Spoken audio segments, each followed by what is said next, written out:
Hi all guys, it gave me a great pleasure to introduce our new speaker, Eberhard Wolff, with deep understanding of the intertwined relationship between software and the people who create and use it. Eberhard brings a fresh perspective to the world of software architecture. He has a great 20 more years of experience as architect and consultant, often on the intersection of business and technology. And today, he's gonna speak about software architecture for humans. So let's begin our journey. So much. Thank you for the introduction. I'm glad to be here. Thanks for having me.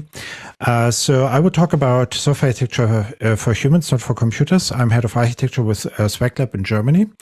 And I want to start off the presentation by asking the question, is this a great architecture? That's a typical question that you would have in some architecture reviews.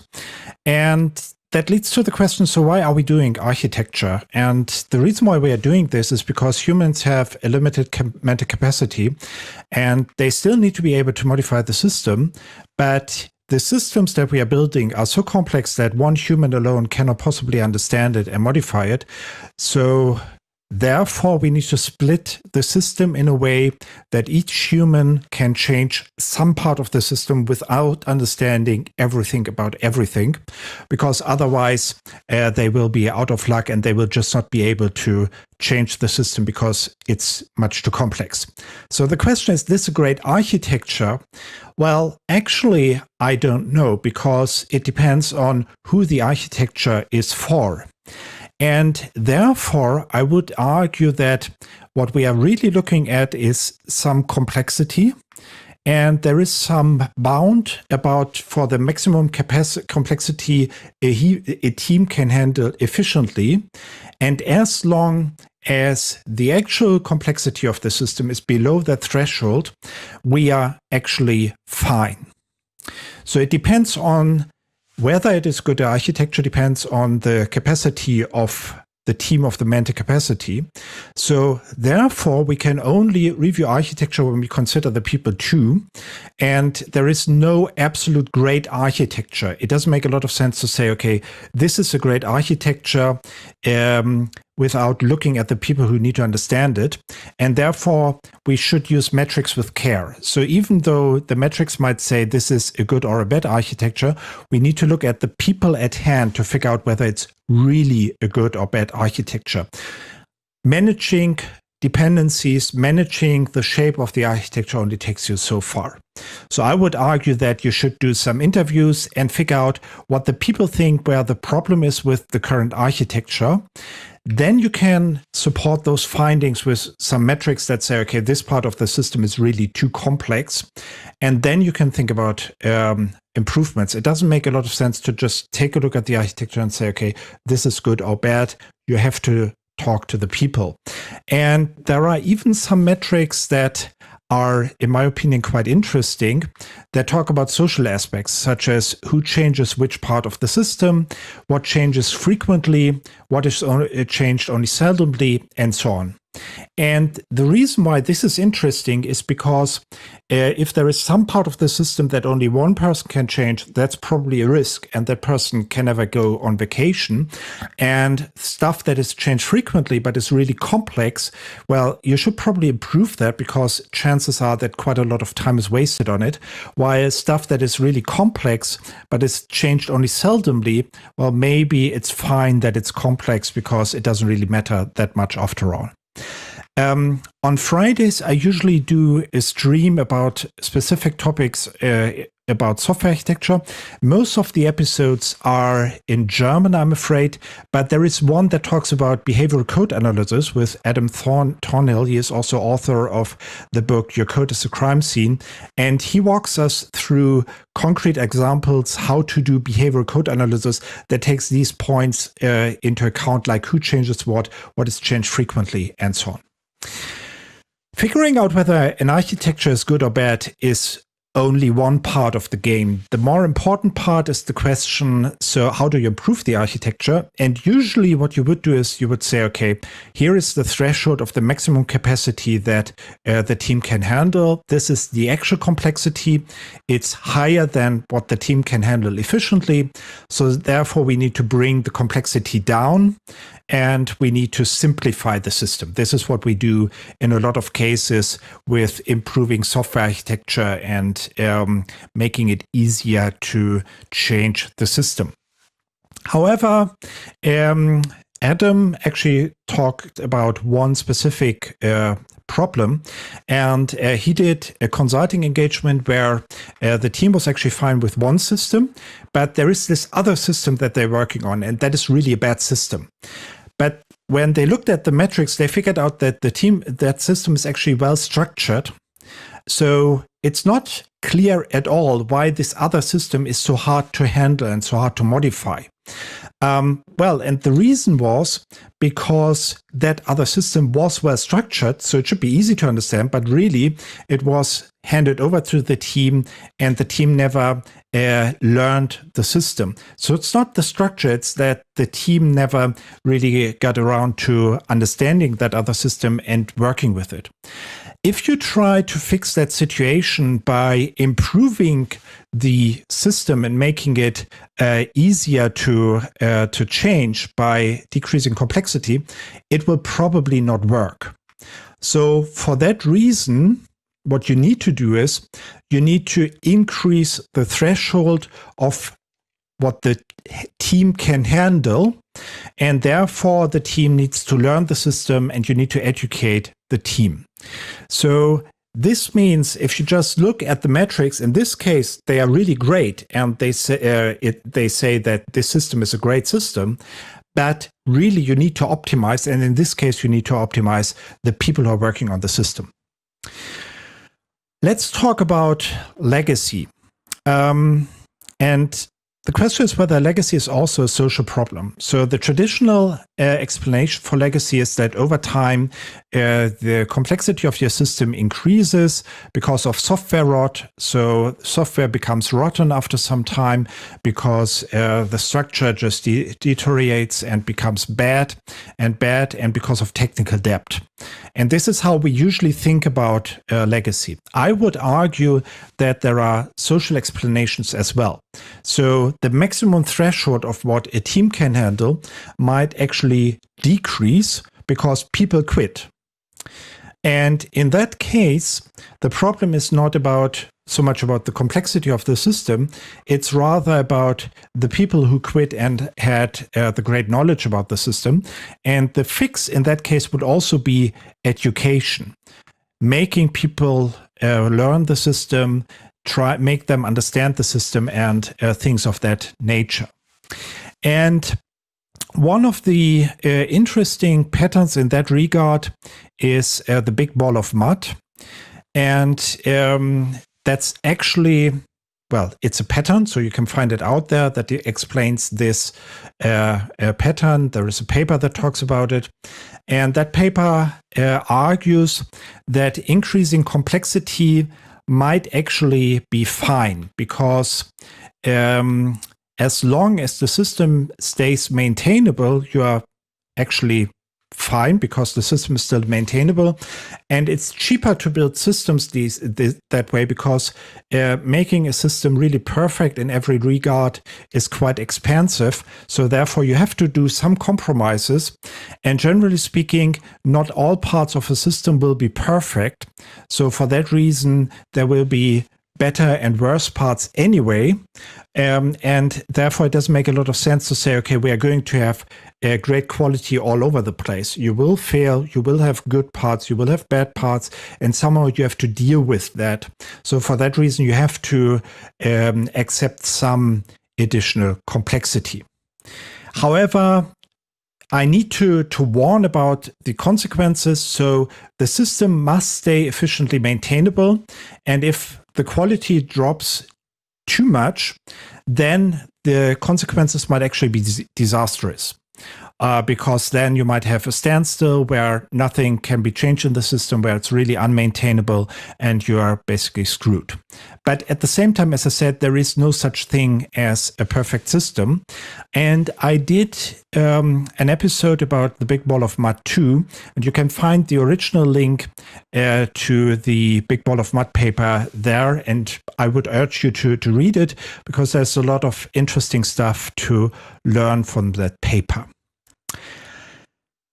Talking about that paper, there is another thing that I want to talk. Oh, and I should add that also this episode is in German, I'm afraid. So if you don't know German, then you should read the original paper. Otherwise, you can follow the stream. So the other problem that this paper talks about is the question whether you would like to be called a good developer. And we usually want to be called a good developer. Not me, I don't really consider myself a developer anymore, but developers want to be, well, recognized as good developers and would also probably be praised for good developers. And I will come back to that in a moment. So the graph that I've shown so far that talks about the actual complexity of the system and the maximum complexity you can handle. So as I said, there is the maximum threshold that you can handle, which is somewhere here at the top, and then there is the actual complexity. Actually, this is too much of a simplification, because in your team you will have good developers that are able to handle more complex code, and there are average developers who can only work with less complex code. I think this definition of good and average developers is probably something that resonates with you and makes some sense, but we will come back to that later. Now, the problem is if you have your system and the complexity of the system here, and you let it increase, and you let it increase too much, then you end up in a situation where the system is so complex that only good developers can change it meaningful and can still handle it efficiently.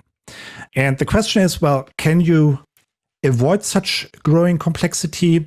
As we saw, there is software rot, there is technical debt, so there is only so much you can do about it.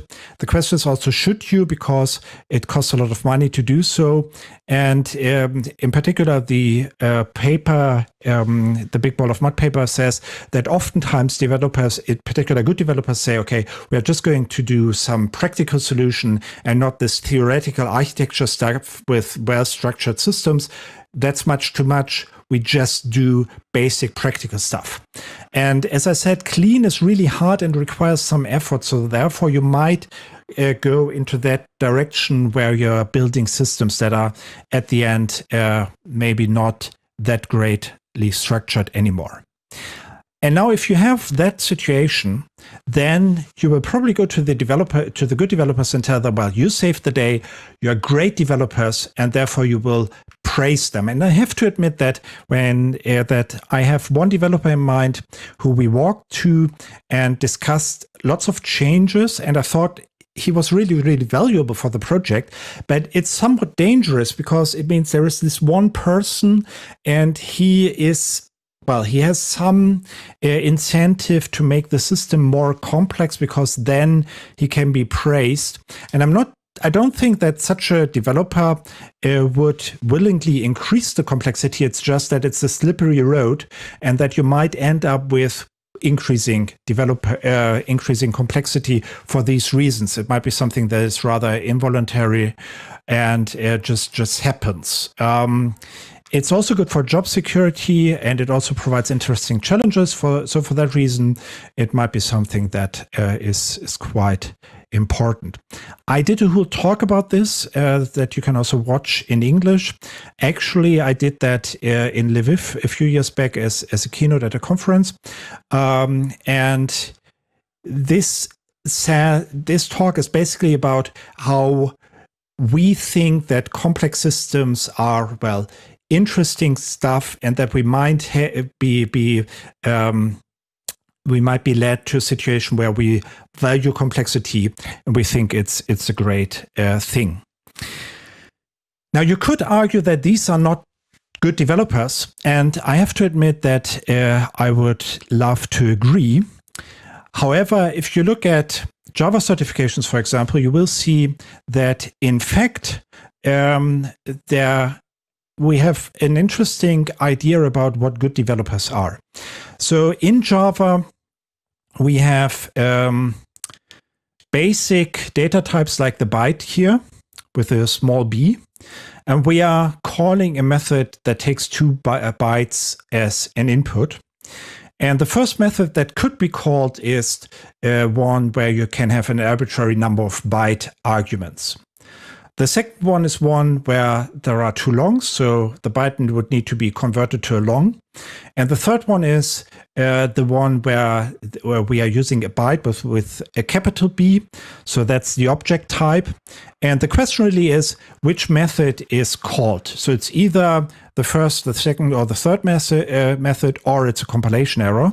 And really, this is about how the byte becomes converted. So if the 2 bytes become converted to var args, it's the first method. If they become converted to longs, it's the second method. If they become converted to that object type, then it's the fourth. Then it's a compilation error. And I took that from a blog that explains Java certification. And I'm not sure how you feel about that. Oh, by the way, obviously, the solution is B. And I figured that out by taking the code and compiling it, and therefore, having it, the compiler solve the problem for me. I have to admit that I'd rather not work in a project that requires understanding such code or where people write such code. So therefore, the question is, why do we ask for such knowledge? And it means that we have some broken idea about what good developers are, in my opinion. Let me talk about another thing, that's micro and macro architecture. And in macro architecture is about delegating decisions. Macro architecture are decisions that are made for all modules. So for example, in Kubernetes, you might come up with Kubernetes as a platform, and then there might be a macro architecture decision that says everything should be done in a Kubernetes in a Docker container. And this is binding for all modules. There might also be a microarchitecture, things that might be different for each module. So sticking to the example, you might use a different language, programming language for each Docker container. And the microarchitecture would be left to the team. So in my example, which decide about that as long as they provide some Docker container for the microservice. So that's the option that they have, and therefore the decision about the programming language is delegated to the team. Now let's talk about static code analysis. And static code analysis is something where you get some information about the code. So for example, you get some information about the complexity, you get some information about unit test coverage, you get some information about the blockers. And the question really is, should we put that as part of the macro architecture? And I would argue that there are 3 options that we have. So yes, we can have predefined metrics. So we could say, okay, you should have to have at least 80% code coverage. You could say, okay, you have to do this code coverage analysis, but it's up to you to come up with meaningful metrics for your team. Or you could say, no, we are not forcing you to use static code analysis. And usually when I ask this question, most of the people say, well, we have to have at least some kind of static code analysis. So we rather force the teams to have it. So they usually take one of these 2 options and not that one. And I find that interesting because just a few slides back, we talked about micro and macro architecture and why we are doing this.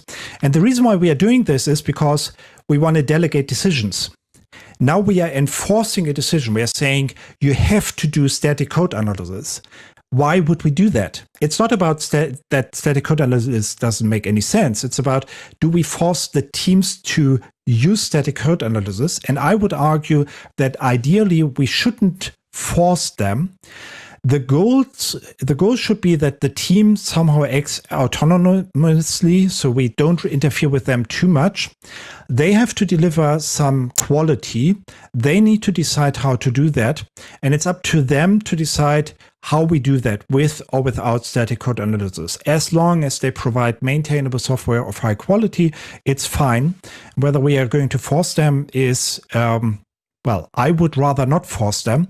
However, if I do this, I need to trust the teams to deliver quality. And I need to trust them to choose the right means to do so, which might or might not include static code analysis. But, you know, the trust might be limited. So teams might not be trusted because there might be some team from some external company that we know provide low quality code, and we cannot trust them. So then we might, you know, put static code analysis in place and figure out whether and try to handle the problem that way. However, there is a problem if you do that, and the problem is Goodhart's law. Goodhart's law says that every measure that becomes a target becomes a bad measure. A typical example is rats. So in the Middle Ages, some city, I'm not sure whether in Germany or someplace else, decided to have a bounty on rats. So every dead rat was rewarded with some money. And obviously, if you kill more rats, chances are that there are less rats in the city and you will get rid of them. However, what people started to do is they started to breed rats, and therefore the number of killed rats became irrelevant for fighting that rat plague because there were just, you know, newly bred rats in some cellars that wouldn't exist if there wasn't a bounty on them. And the same is true for static code analysis. If you have some reward, if you have a high code coverage, then chances are that people will start to gamble the system and write code that executes, or write tests that execute the code, but never check anything. So, you know, I have some code that adds 2 plus 2. I execute the code gives as a result 5. And I will never know that this is wrong because I'm not checking the result. And things of that nature. So for that reason, if you start doing that, if you start managing by things like code coverage, chances are that you might fail and that your problem might actually become worse. Talking about micro-macro architecture, there are other approaches. So one approach that I find interesting is an approach that is, I call it the requirements approach. So there is a document that talks about the requirements and how you can handle them. So that document has chapters. It talks about scaling your system, security, how to work with multiple teams. And in each of these chapters, there are 2 sections. One talks about requirements and one about possible solutions. And the requirements for scaling might be, okay, so we are going to scale up the system. There will be more and more customers. And actually, there are business goals that say that there are more customers. These business goals are not set in stone, but if they change, they will even be increased. And there might be peaks that are not planned for and that just happen arbitrarily.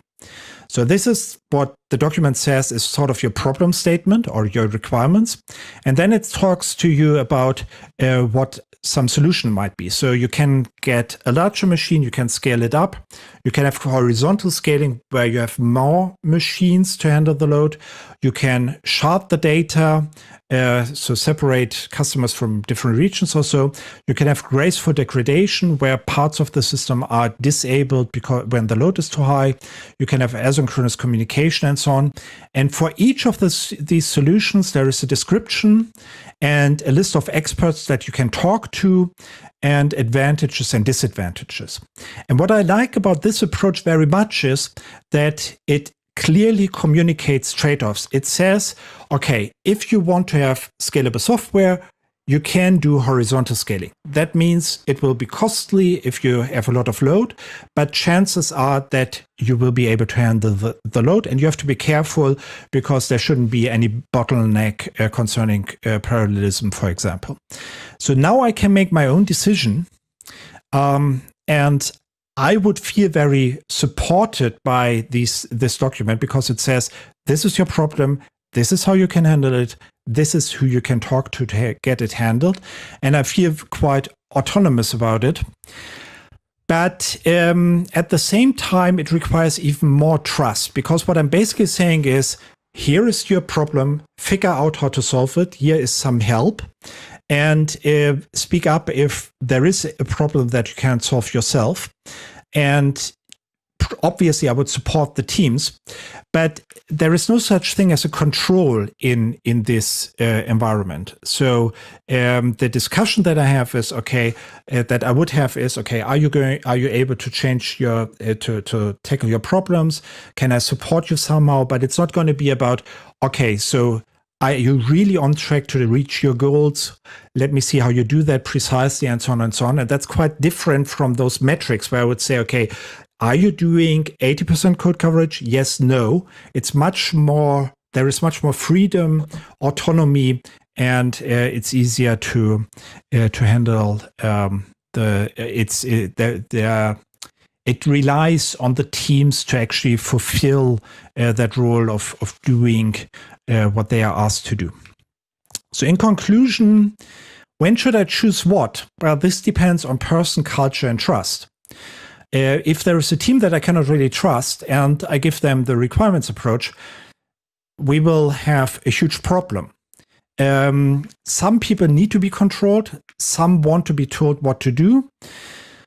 Some need just some guidance. Some want to decide by themselves. Then those are really autonomous teams. And depending on that, you can choose one of these approaches, right? So if you have really autonomous teams, you will probably use the approach with the requirements approach. If you want to control people, chances are that you will enforce static code analysis and try to solve the problem that way. So in conclusion, what now? I think that's an interesting question. So you could try to fix the organization, right? You could try to make sure that people actually trust the people more. But I want to develop software, and I don't want to fix the organization. So for that reason, I'm not sure whether I would invest my resources in that. So you probably need to live with what the organization is like, and therefore you might need to change your architecture, as I said. So if you can't trust the people, maybe you need to control them and work that way. If you found it interesting, send an email to this email address. You will get a link to OneDrive. That OneDrive includes several books that I wrote and sample chapters of some other books. There's also the QR code that you can scan. The email is answered by Amazon Lambda and a microservice, so your email address will be locked for 14 days. That's the minimum that I can set up in Amazon Lambda, and if you mistyped your email address, I will fix it myself, and it's going to be handled manually. So that's about the data privacy. Thanks a lot for listening. Thanks a lot for taking the time, and I'm happy to take your questions now. Oh, thank you, Eberhard, for this presentation. It was awesome. There are a few questions to you, and the first one is, which metrics would you recommend to use for measuring complexity of the system? Yeah, so we're talking about the architecture level in this regard, and I have to admit that I'm a fan of Structure 101. That's a tool that you can just throw your system at, and it gives you some numbers. And the philosophy behind that system is that there are two things. So one is the sort of complexity, and they have it on different levels. So if you have a Java package with multiple classes, it's about how many dependencies there regard between those classes. And if there are few, then the complexity is low. And the other measurement that they have is the size of the units. So if you have really huge classes in your package, then that's also a bad sign. And you have to have a balance there, because if you have just one huge class in your package, then there won't be any dependencies, and the dependencies would be fine. If you have very small classes, then you will have lots of dependencies, so they are intervened. And I would take a look at those two, at least on the architectural level. And in particular with Structure 101, it's quite easy to figure out what these metrics are for an existing system. The other approach, that's the one that I talked about in the presentation, is more like, okay, I'm going to do an interview. They will say this part of the system has some problems and we fear that it's really complex. And then I can have JQ Assistant is a tool that you can use there. You can have specific queries on dependencies, for example, to figure out whether there are really lots of dependencies and whether improving that would make that problem that the people told you about go away. So those are probably the two advices that I would give in that regard. Oh, and there is a structure. There is an episode in on my stream about Structure 101, and that's again in English because the people who do that are in Ireland. Okay, thank you. And you said about complexity of the classes of the code, and how you figure out do you review your code by yourself, or it's just like speaking on one-on-one meetings? So how you understand that code is complex? I have to admit that nowadays my first thing would be to talk to the people who are actually working on the system and figure and see what they think about the system.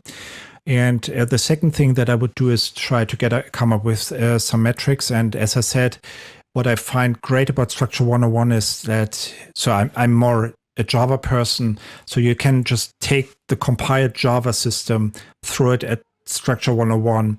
It takes some minutes, and then it has some report, and you get a nice overview without a lot of effort. So that's why this is at least a tool that I used a lot in the past, specifically for these things where you need to do some architecture review and come up with some ideas about what the system is like. Okay, got it. Thank you. And there is another question: which artifacts you recommend to produce to document architecture? Yeah, so my former colleague Gernot Starke came up with ARC42, so that's ARC42, like architecture 42, and that's a set of that's basically like a template for a document that you can use to do an architecture documentation. Having said that, I think the key to really doing software and a documentation is to figure out what you need to document. So if you have a fully spelled out ARC42 document, it's probably too much. So therefore, you should limit yourself to what you feel is important. There are two things that I would like to add. So one thing that I find interesting are quality scenarios. So scenarios that talk about what the system should do in specific circumstances. So quality scenario might say, if someone searches for a product, the system should return a page in 0.2 seconds. Or if the system crashes, we must not lose data that is older than 24 hours. These kinds of things, that is something that I think is interesting and that you should probably put in your architecture documentation, because that drives the implementation of the system.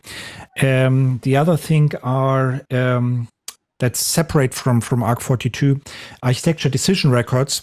You can look it up on the web, that basically say, okay, this is the decision that we made. These are the reasons for why we made them.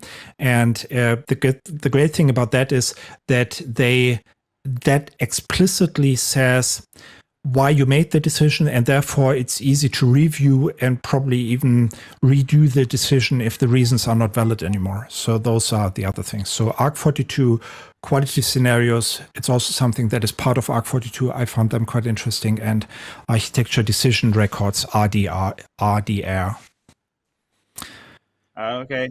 Thank you, and thank you for the response. I think it would be great to share some links on this also. It would be great if you can do it. And Yeah, sure. going back to your to the presentation, you said much about good developers, and I have a question: is there any way to have the whole team of good developers? That's Will it actually a worth good it? question. And I have to admit that um, even though you might think this is desirable, it's not something that I think is desirable. And I have to admit that I think differently about people. So if you look at myself, I have to admit that I'm not really a good developer, but I can, I can talk about the structure. I can try to figure that out. So I would consider myself an architect, or rather an architect consultant, and have some specialty. And I guess the same is true for developers. So there might be, an excellent Java developer, there might be a great JavaScript developer, and so on. And if we don't recognize each other as expert in specific areas, we probably are going to fail.